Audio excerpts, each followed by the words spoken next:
ऐसे मेरी माँ मुझे यहाँ से जाने न देगी। तुम जल्दी रथ को तैयार करो। मैं माँ से प्रणाम करके माँ को कह के अभी आता हूँ।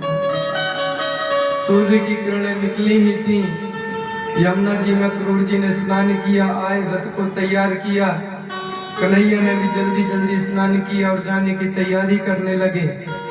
जब जाने की बात हुई रमैया, रातों रात पूरे वृंदावन में हल्ला मच गया कि प्रातः में कन्हैया ब्रज छोड़कर जा रहे हैं।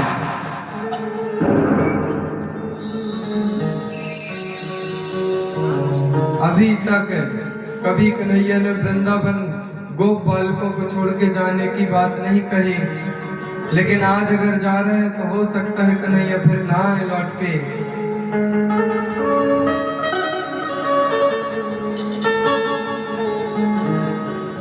प्रातः हुआ, अक्रूर जी महाराज ने रथ निकाला।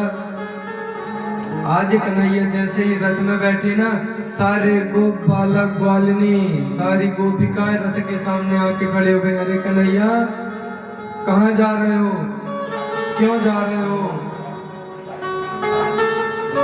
मथुरा जा रहा हूँ, धनुष यज्ञ रखा है कंस ने, मुझे मान सम्मान से बुलाया इसलिए जा रहा हूँ। गोपियां कह रही हम भी तुम्हारे साथ चलेंगे।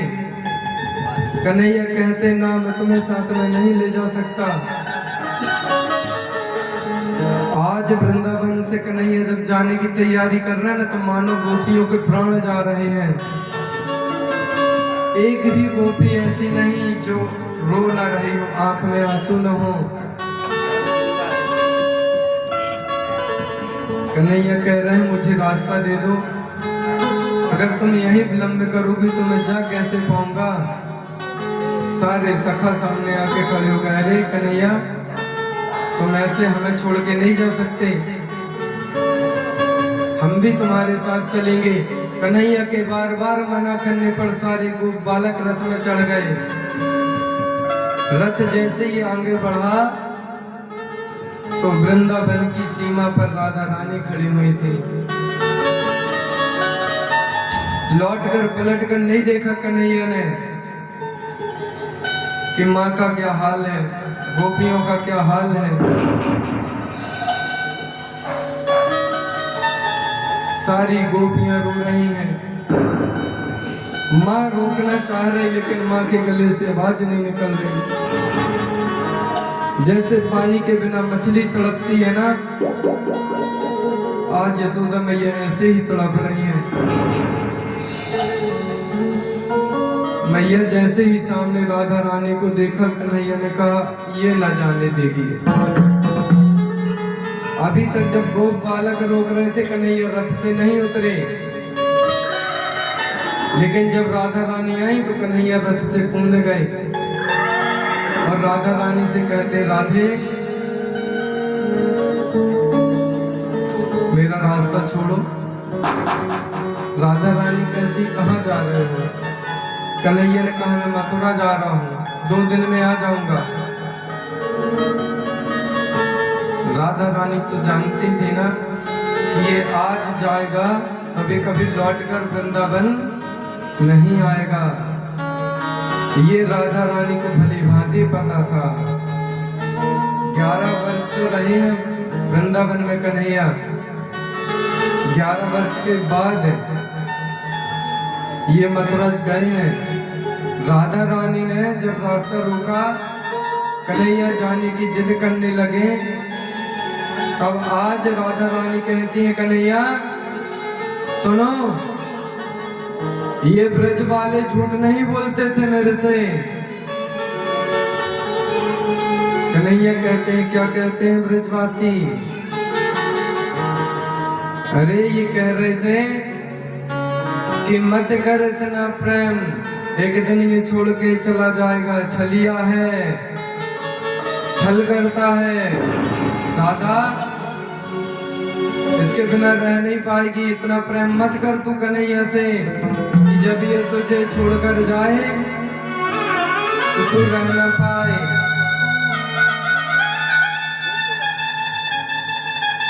मैंने ब्रजवासियों की बात न मानी कन्हैया और तुझसे प्रेम कर लिया। तुम क्या जानो प्रेम में बिछड़ने वाले की क्या हालत होती है। तुमने क्या कभी किसी से प्रेम किया है? तुम तो बस छल करना जानते हो, छल करते हो। तुमने छल के सिवा कुछ सीखा ही नहीं। तुम्हें उस माँ का प्रेम नहीं देखा कन्हैया, जो तुम्हारे लिए क्षण क्षण तड़प रही है।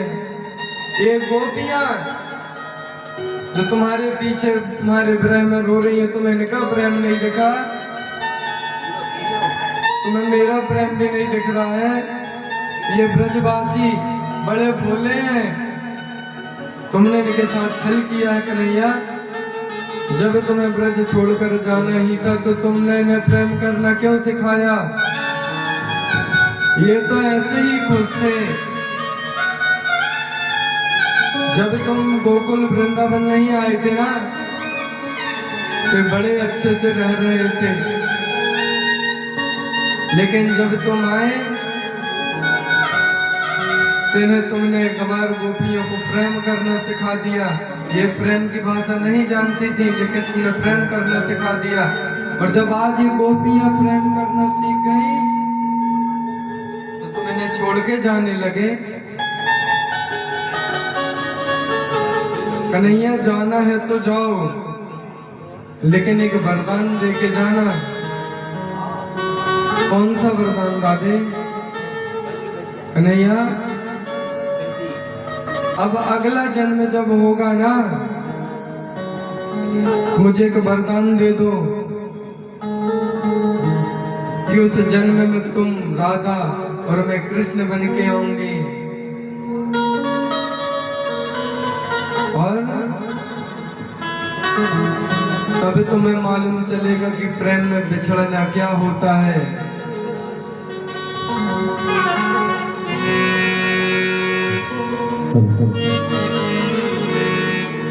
ओ सावरे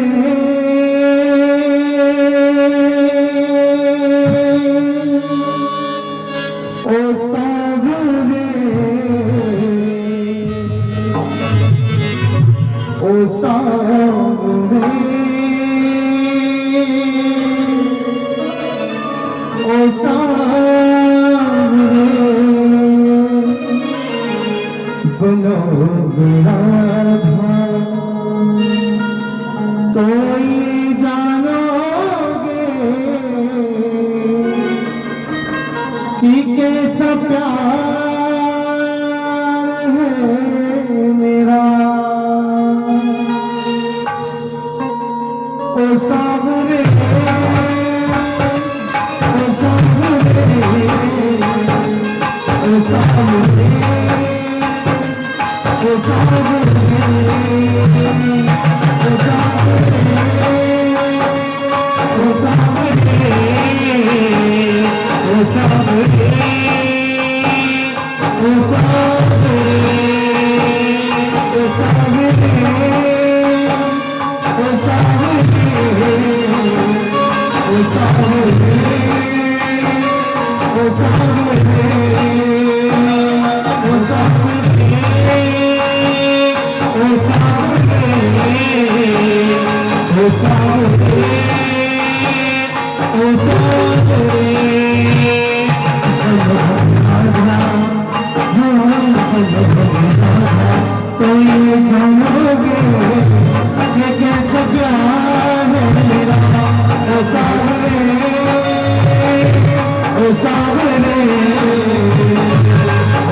ओ सावरे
सावरे ओ सावरे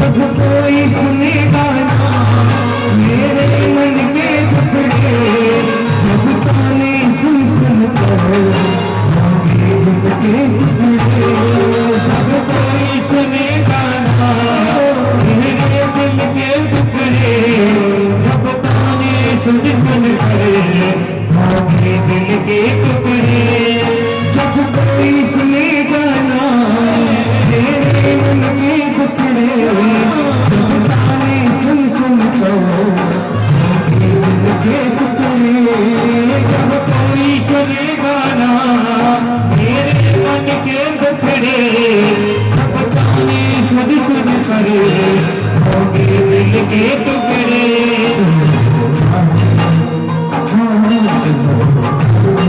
कोई जानोगे कि कैसा प्यार है मेरा ओ सावरे ओ सावरे ओ सावरे ओ सावरे ओ सावरे ओ सावरे ओ सावरे ओ सावरे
जानोगे कि कैसा प्यार है मेरा ओ सावरे ओ सावरे ओ सावरे ओ सावरे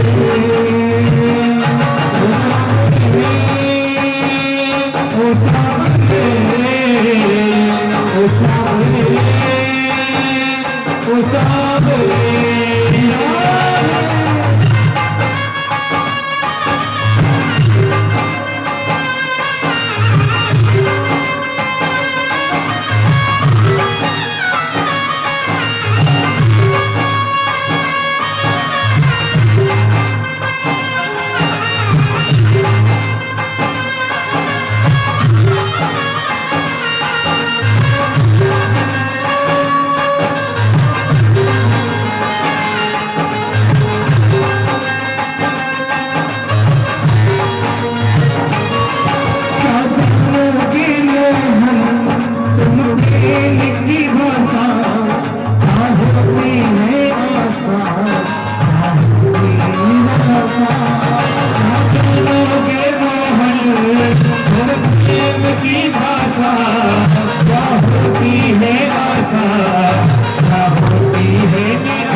सावरे ओ सावरे ओ सावरे ओ सावरे ओ सावरे ओ सावरे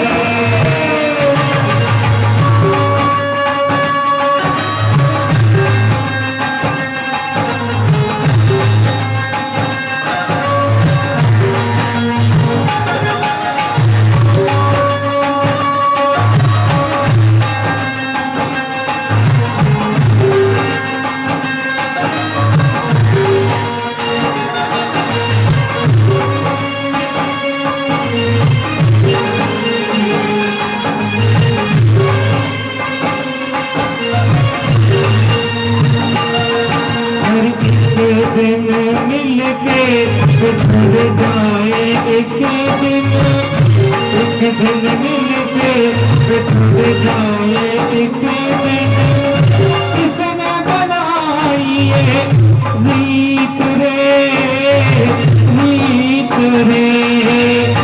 तुझे पराए हो जाए एक दिन अपने पराए हो जाए एक दिन उसने बनाई ये रीत रे ओ सावरे ओ सावरे ओ सावरे ओ सावरे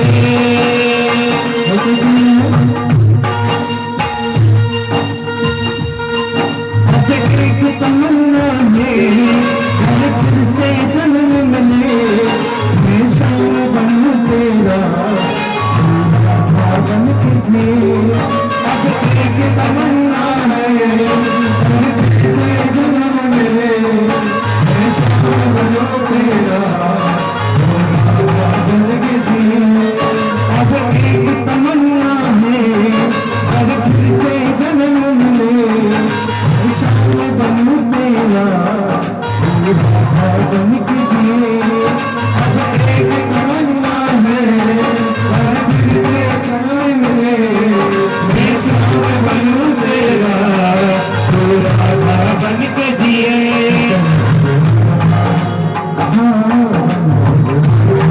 कोई जानोगे कि कैसा प्यार है मेरा ओ सावरे ओ सावरे ओ सावरे ओ सावरे ओ सावरे ओ सावरे ओ सावरे ओ सावरे याद आया मुझे जब हमारे वादी बहनी सखियों को गोप वाले को छोड़कर जाते हैं हमारे सखियां गोटी वाले क्या बोलते हैं तुम याद न आया करो तुम याद न आया करो तुम याद न आया करो तुम याद न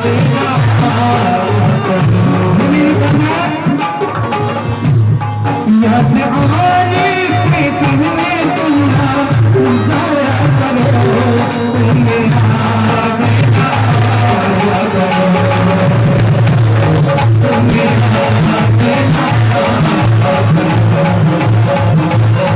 याद आने से पहले तुम जाया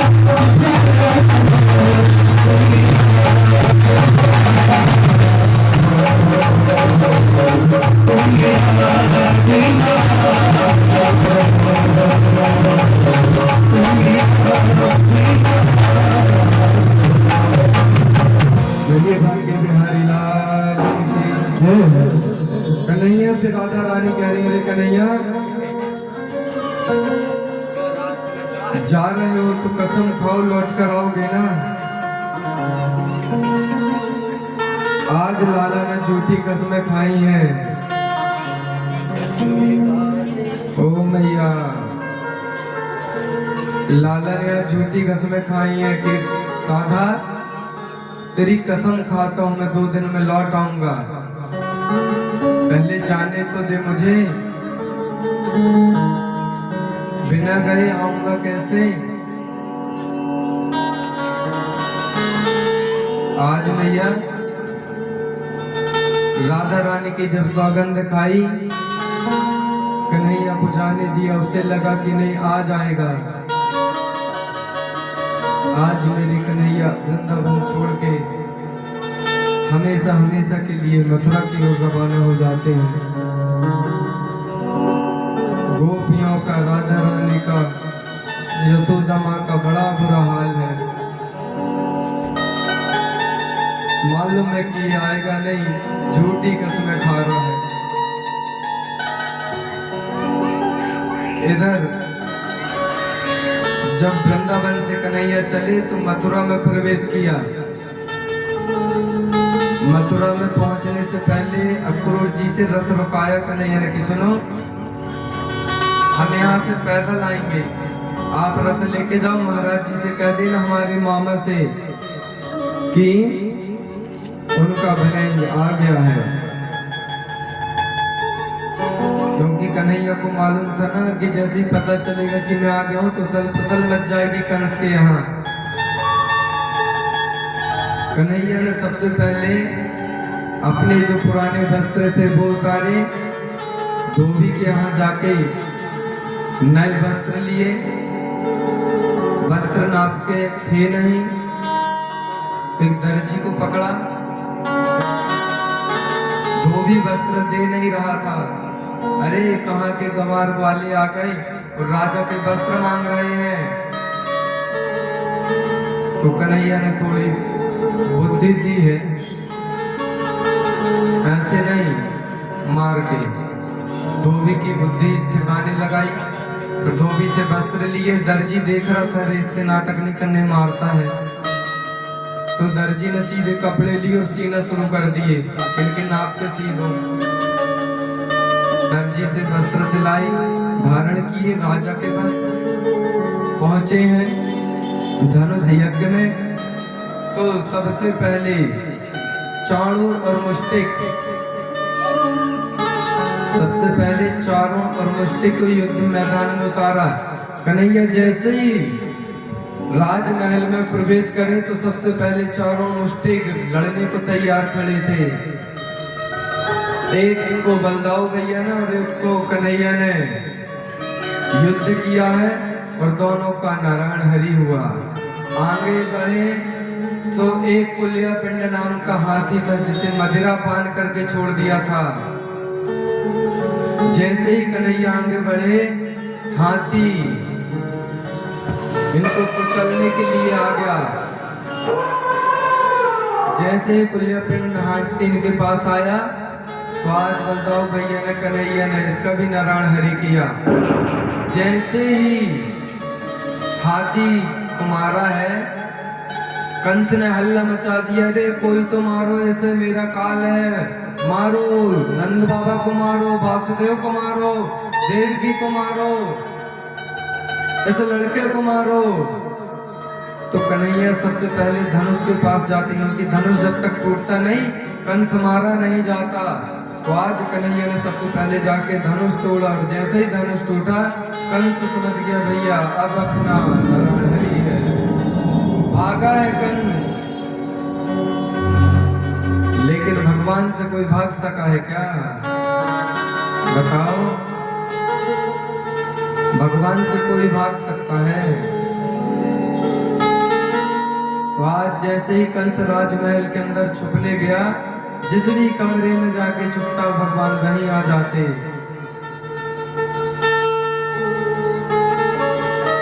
आज कन्हैया कहते मामा समय आपका नजदीक है, भागने और छुपने से कुछ नहीं होगा।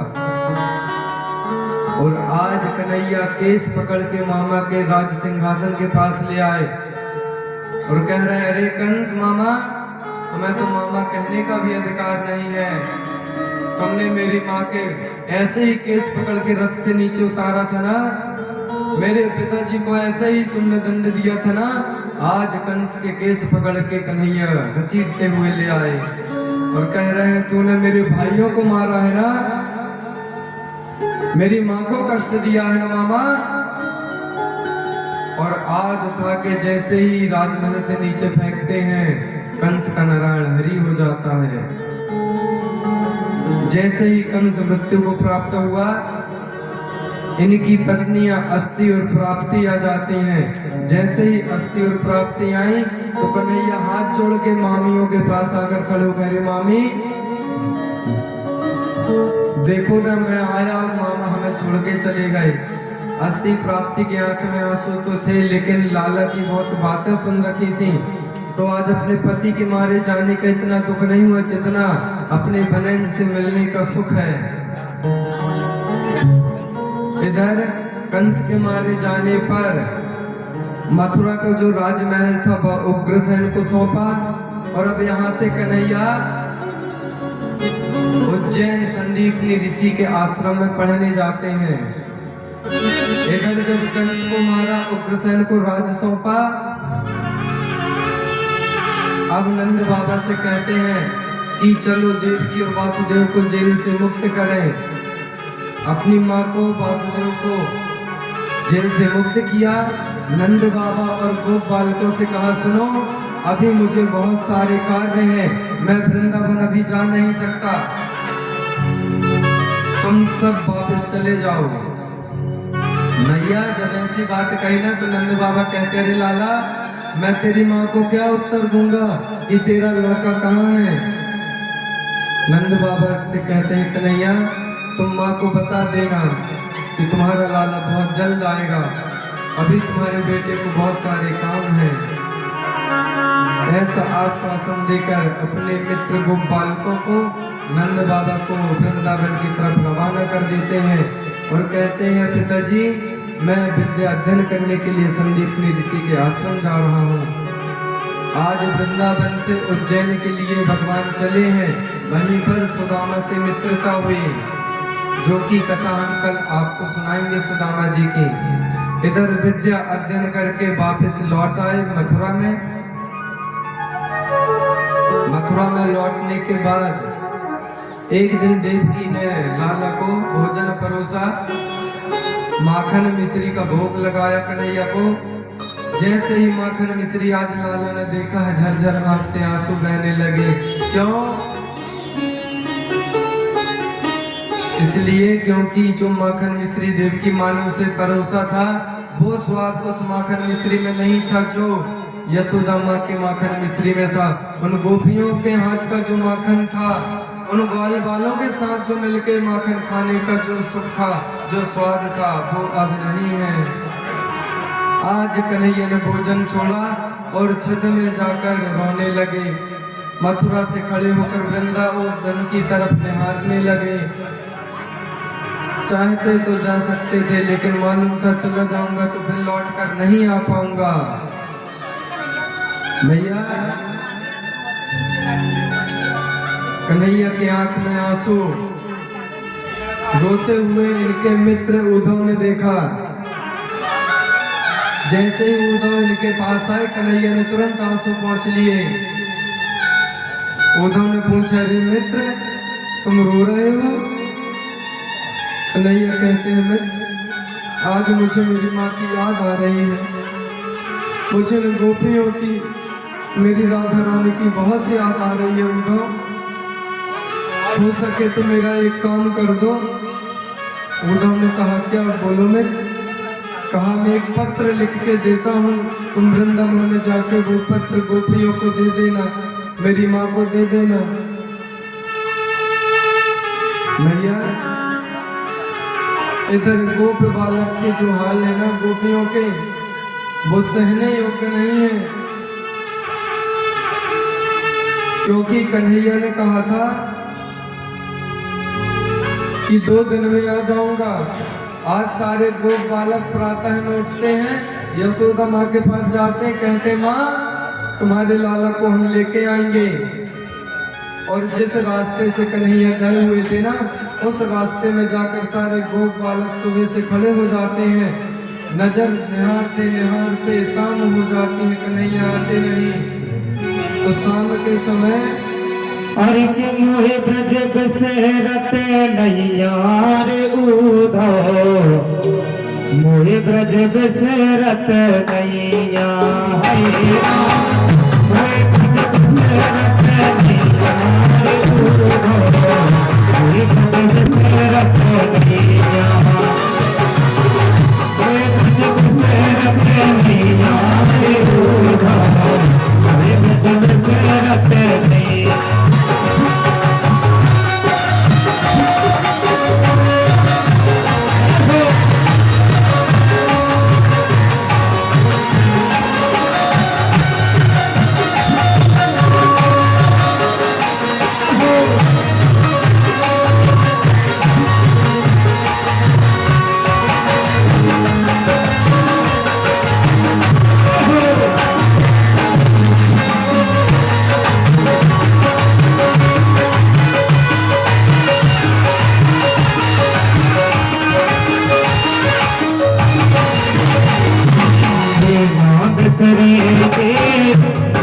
बसोगा बिसरे बे माई बसोगा, माई बसोगा माई बसोगा,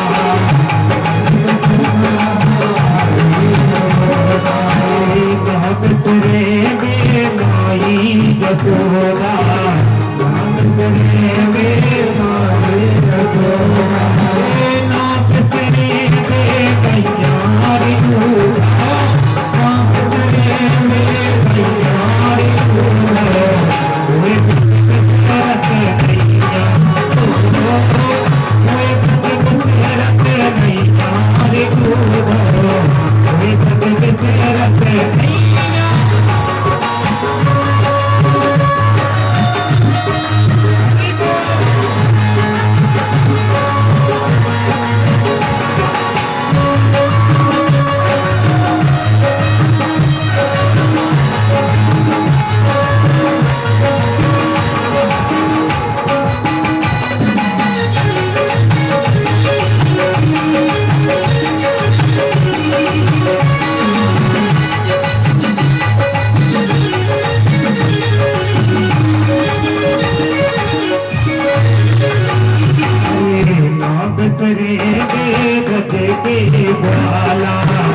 नींद आ गई।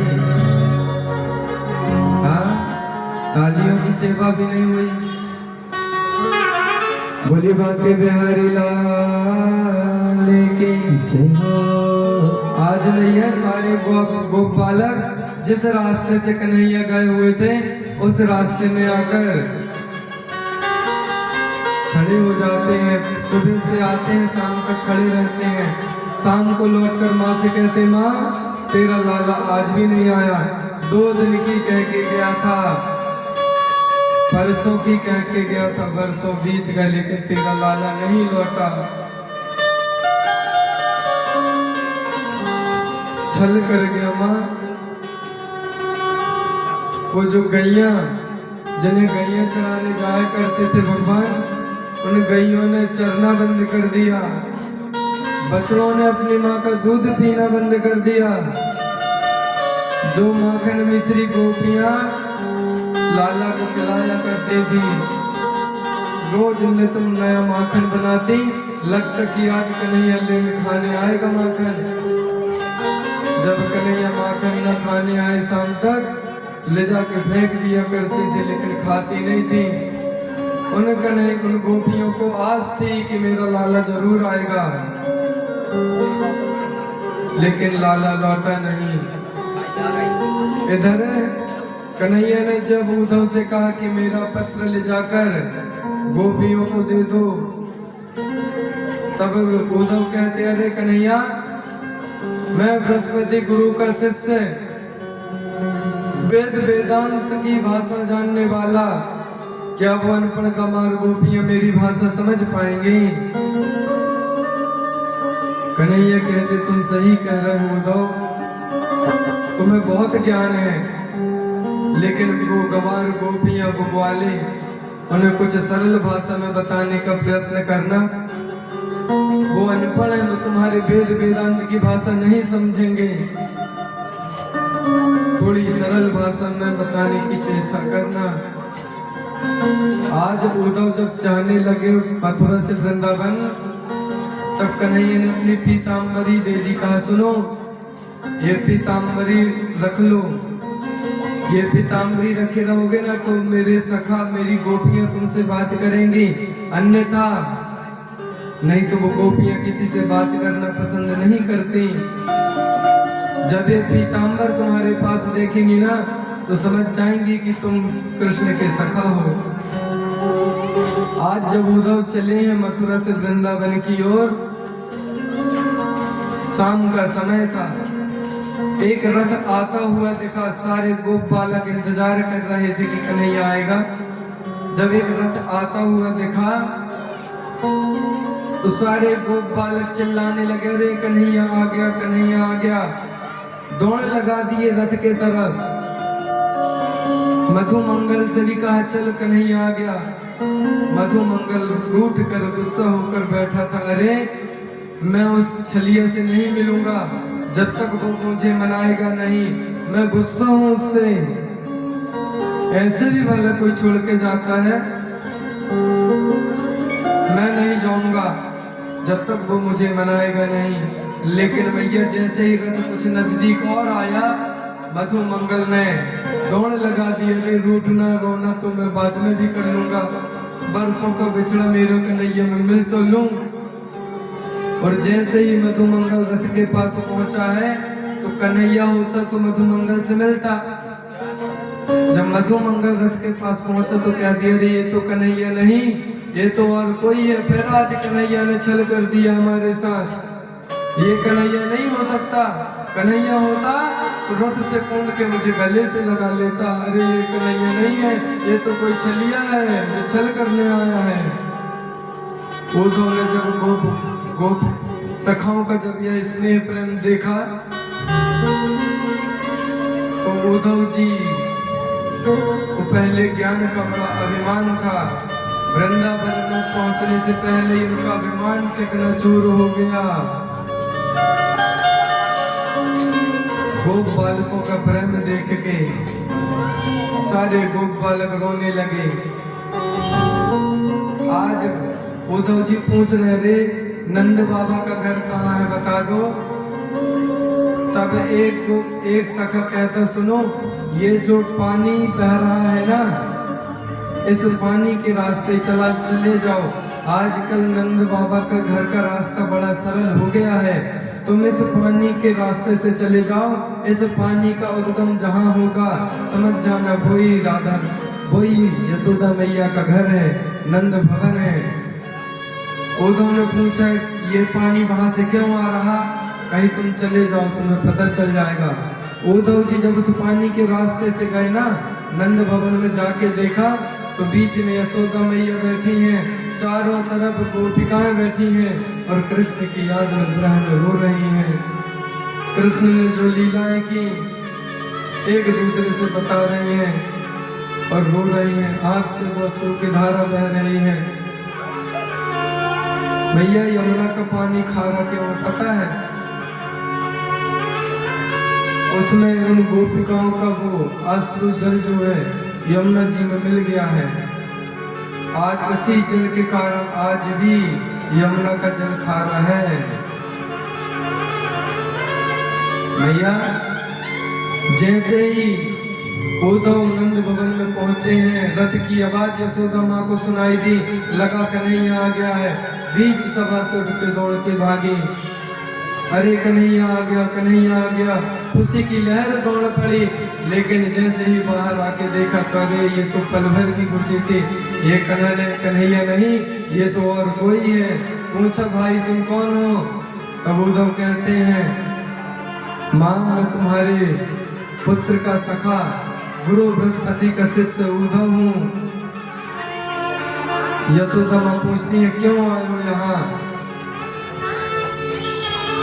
उद्धव कहते माँ तुम्हारे बेटे ने चिट्ठी भेजी है, गोपिकाएं कहाँ हैं उन्हें देने के लिए। माँ ने कहा मेरे लिए कुछ नहीं भेजा। उद्धव कहते हैं माँ लाला तुम्हें लिख के भेजता भी क्या, वो तो दिन रात तुम्हारी याद में रोता रहता है। यशोदा माँ कहते फिर आ क्यों नहीं जाता? उद्धव जी कहते हैं कि मैया भी तुम्हारा बेटा कोई साधारण लड़का नहीं, मथुरा का राजा बन चुका है, उसे बहुत सारे काम है, राज्य चला रहा है, जरूर आएगा, लेकिन वो तुम्हें बहुत याद करता है। माँ जब से तुम्हारे हाथ का माखन मिश्री खाना छोड़ा है मैया, तुम्हारे कान्हा ने माखन मिश्री को हाथ तक नहीं लगाया। सुन के कर रोने लगी यशोदा माँ बताओ मेरे बेटे ने माखन मिश्री के सिवा कुछ नहीं खाया, पता नहीं क्या खा रहा होगा। बात करते करते रात से सुबह हो गई। आज उद्धव जी पूछते हैं यशोदा मैया वो किसी राधा रानी के विषय में चर्चा कर रहे थे, कहाँ है वो? यशोदा माँ कहती हैं जहाँ पे राधा और कृष्ण मिला करते थे, आज भी राधा रानी उसी यमुना के किनारे बंसी घाट में कन्हैया का इंतजार कर रही है, वो वहीं मिलेगी, चले जाओ। प्रातः 4 बजे जब कन्हैया यमुना के तट पर पहुंचे, देखा तो बहुत सारी गोपियां सखा राधा रानी बैठी हुई हैं, आपस में चर्चा कर रही हैं कि कन्हैया कैसे छछिया पर छाछ पे नाच किया करता था, अब हमारा माखन रखा रहता, कोई खाने वाला नहीं, कोई चुराने वाला नहीं, अब तो हम खुले में माखन रख देते हैं कि कन्हैया को माखन पसंद था, माखन आके चुरा लो कन्हैया, लेकिन आता ही नहीं। सारी गोपियां अपनी अपनी कथाएं बता रही हैं राधा रानी को। राधा रानी के मुंह से एक शब्द भी न निकले, बस कृष्ण कृष्ण कृष्ण कृष्ण की रटना लगाई है, हाय मेरा कृष्ण। जैसे ही उद्धव जी महाराज जी को देखा तो पूछा अरे कौन हो तुम? उद्धव ने कहा राधे मैं तुम्हारे कन्हैया का मित्र हूँ, देखो कन्हैया ने तुम्हारे लिए इन गोपियों के लिए चिट्ठी भेजी है। और जैसे ही मैया चिट्ठी का नाम सुना, सारी गोपियां झुमट गई उद्धव जी से चिट्ठी छीनने के लिए। जिसके हाथ में चिट्ठी का जितना टुकड़ा आया, उतने टुकड़े को लेकर सारी गोपिकां इधर उधर जाके छुप गईं और चिट्ठी को निहारने लगी, पढ़ने लगी। अरे ये कृष्ण के हाथ की चिट्ठी है। चिट्ठी में जिसके हाथ में जो टुकड़ा आया, ये मानो कि उसी के विषय में लिखा हुआ था कि मैं तुम्हारे बिना नहीं रह पा रहा हूँ सखी, तुम्हारे हाथ का वो माखन, तुम्हारी वो डांट मुझे बहुत याद आती है। न जाने कहाँ चला गया वो समय। सारी गोपियां चिट्ठी को लेकर देख रही हैं, रो रही हैं कि मेरा कन्हैया मुझे याद कर रहा है। राधा रानी को उद्धव जी उपदेश देते हैं, ज्ञान देते हैं, अरे वो तो छलिया है, छल करके चला गया राधे, अब मत करो तुम उसे यार। तब राधा रानी कहती है, अरे उद्धव ये प्रेम की बात है, तुम नहीं समझोगे, तुम नहीं जानोगे। राधा रानी कह रही है, ये तो प्रेम की बात है उद्धव। क्या जिंदगी तेरे बस की नहीं है, ये तो प्रेम की बात है। जिंदगी तेरे बस की नहीं है, ये तो प्रेम की बात है। जिंदगी तेरे बस की नहीं है, प्रेम की बात है। जिंदगी तेरे बस की नहीं है, हंसने के होते हैं सामने, हंसने के होते हैं सामने। हंसती इतनी सस्ती नहीं है, ये तो प्रेम की बात है। जिंदगी तेरी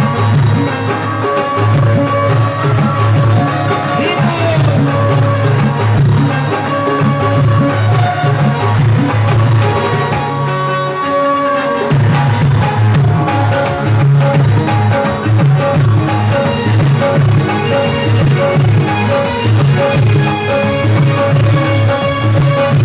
की नहीं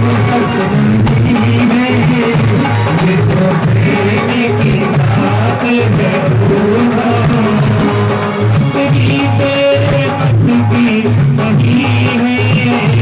ये तो प्रेम की बात है।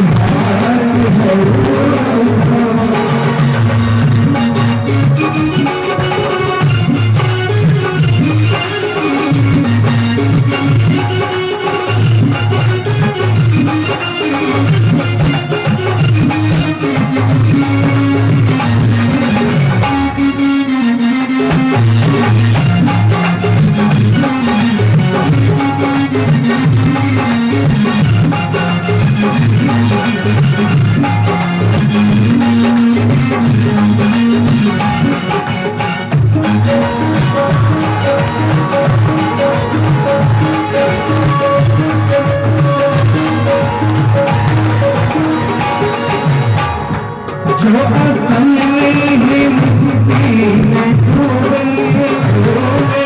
क्या पाने जिंदगी की। जो असल में है मस्ती में डूबे, क्या पाने जिंदगी की।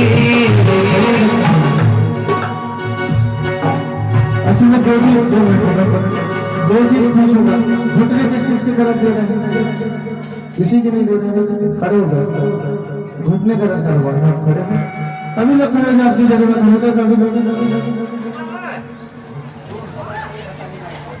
जब तक खड़े नहीं होंगे तो भजन आगे नहीं बढ़ेगा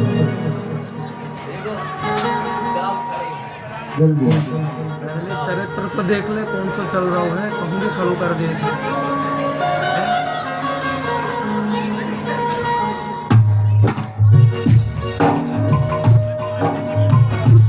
जो असल में है मस्ती में डूबे उनका पारवा जिंदगी की जो असल में है मस्ती में डूबे उनका परवा है जिंदगी की जो करती है जगती है जो करती है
जब राधा रानी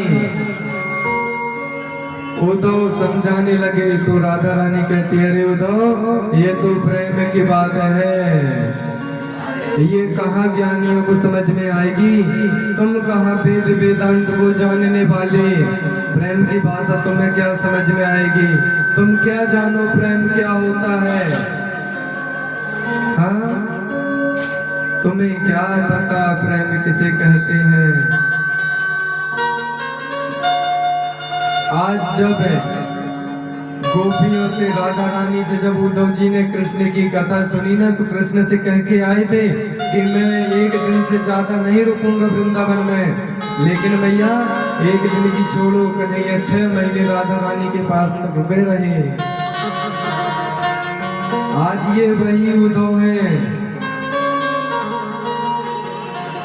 यादव कुल जब पूरा समाप्त हो गया था ना, तो सिर्फ 2 लोग बचे थे। एक उद्धव जी जो राधा रानी से कथा सुनी थी, और एक वज्रनाभ जिसे कुरुक्षेत्र में कृष्ण भगवान से कथा सुनी थी। आज यादव वंश जितना भी है ना, वो सब वज्रनाभ की संतान है। बाकियों का तो सबका संहार कर दिया था भगवान ने, आपस में लड़क कट के मर गए थे। जब उद्धव जी ने कृष्ण भगवान से कथा सुनी तो 1-2 दिन नहीं 6 महीने तक रुके रहे। और अभी कन्हैया उद्धव वृंदावन से मथुरा आते और कहते हैं, अरे कन्हैया तुमने ठीक नहीं किया, तुमने छल किया है, तुमने गोपियों के साथ ग्वालों के साथ छल किया है। तब आज कन्हैया कहते, अरे उद्धव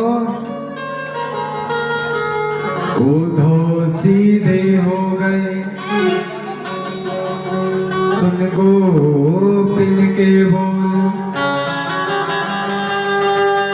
श्याम बजाए डुगे डुगे, राधा बचाए सुर। राधा रानी के मुख से जब कथा सुनी ना, सब ज्ञान का धरा रह गया। ज्ञानी बन के गए थे, प्रेमी बन के लौटे हैं। आज उद्धव जी कन्हैया से क्या कह रहे हैं? छीन लिया मेरा भोला समन, छीन लिया मेरा भोला समन, राधा रमण प्यारो